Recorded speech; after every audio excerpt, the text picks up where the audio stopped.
Ini yang kita bilang ini kepala jadul. KW gitu, kepala jadul. Nanti saya cerita kenapa disebut kepala jadul. Ini kenapa kepala daerah. Kenapa saya bilang salah? Ada dasarnya. Ada hal-hal seni itu nggak ada salah benernya. Tapi dalam hal ini yang salah itu bukan masalah estetika. Yang mengenai salah itu adalah masalah hortikultura. Yang mereka tuh salah paham. Yang gagal paham gitu istilahnya gitu. Karena bonsai ini, kalau kita belajar apapun ilmu di dalam seni bonsai, itu muaranya hanya dua, yaitu estetika atau hortikultura. Kenapa? Karena kalau estetika itu semua bisa lukisan, patung, segala macam itu pasti pasti nggak lepas dari estetika. Tapi karena bonsai itu kita memakai media tanaman hidup, makanya di sana ada hortikulturanya. Karena kita membuat bonsai dalam bentuk yang lebih kecil. Ada hortikultura.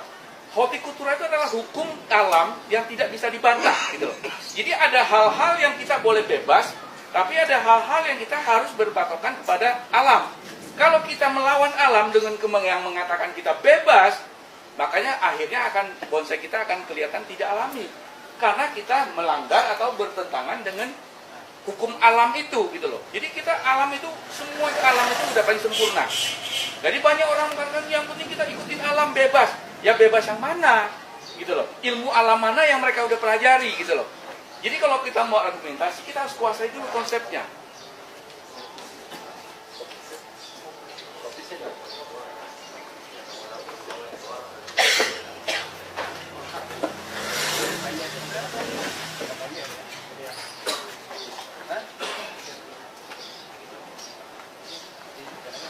Saya mau tanya, di sini ada nggak yang katakanlah menanam pohon besar? Itu entah pohon jati atau pohon apa aja lah, yang punya kebun, punya pohon. Siapa? Ada nggak? Ada. Nah, kalau kita ini belajar kita tanam pohon supaya pohonnya itu tinggi dan membesar, apa yang kita lakukan? Dahannya kita buang. Betul kan? Kemudian apa yang nggak boleh kita ganggu?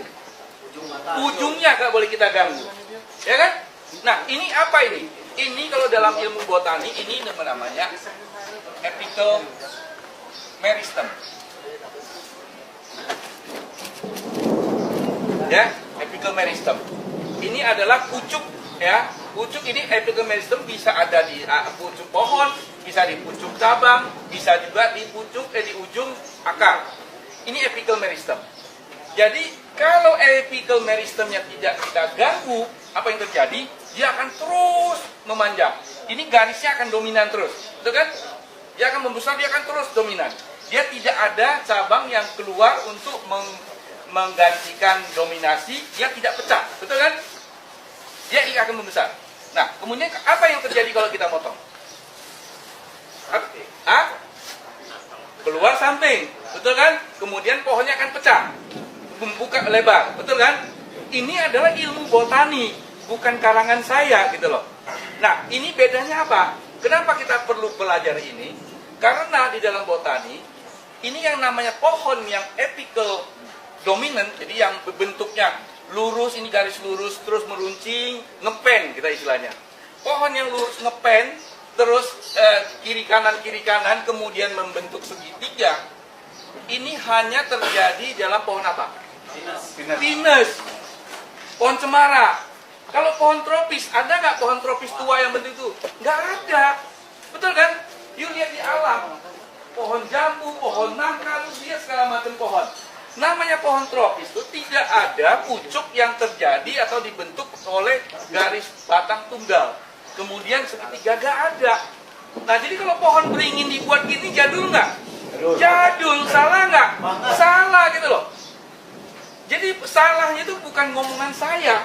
Ini ada teorinya, ada konsepnya gitu loh. Kalau Anda bikin pohon cemara, bonsai cemara, boleh lakukan ini. Karena hanya cemara yang punya apical dominan. Pohon tropis itu nggak ada, kecuali dia apa? Kecuali masih muda. Ya kan? Masih kecil. Jadi kita mau bikin bonsai itu adalah kita bikin pohon tropis yang besar, yang tua. bukan bikin pohon tropis yang muda.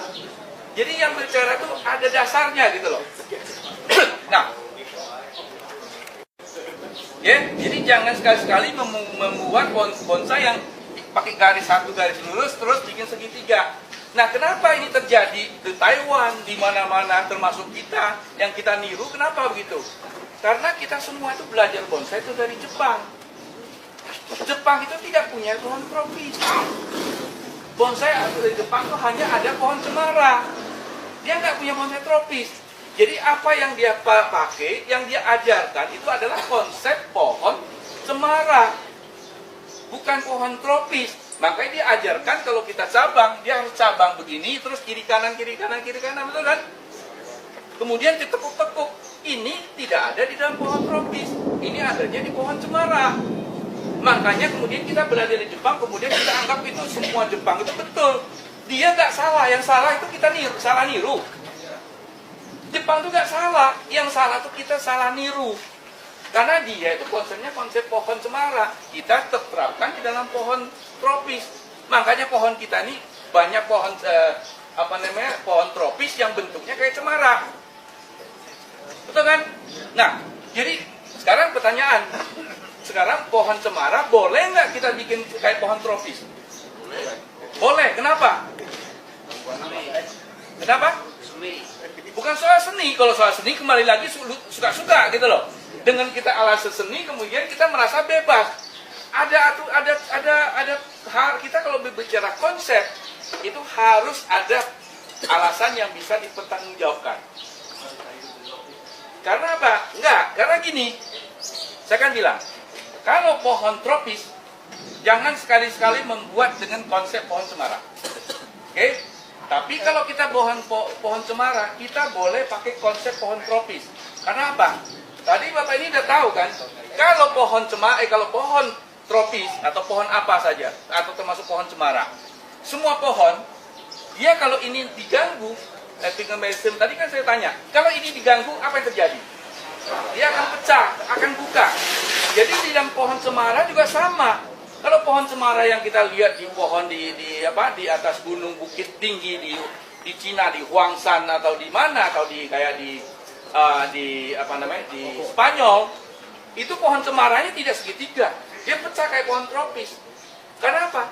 Karena di sana di atas tuh ada salju, ada es, ada angin segala macam yang ininya terganggu. Ini mungkin kena timpaan es atau timpaan ini kemudian ini mati. Kalau ini mati dia akan dia akan berhenti, kemudian sampingnya cabangnya akan tumbuh membuka, kemudian dia buka akan melebar, kemudian kayak pohon tropis. Ya, jadi bukan soal seninya, bukan soal bebas-bebas suka-sukanya, tapi adalah secara itu yang namanya apa? Namanya morfologi tanaman.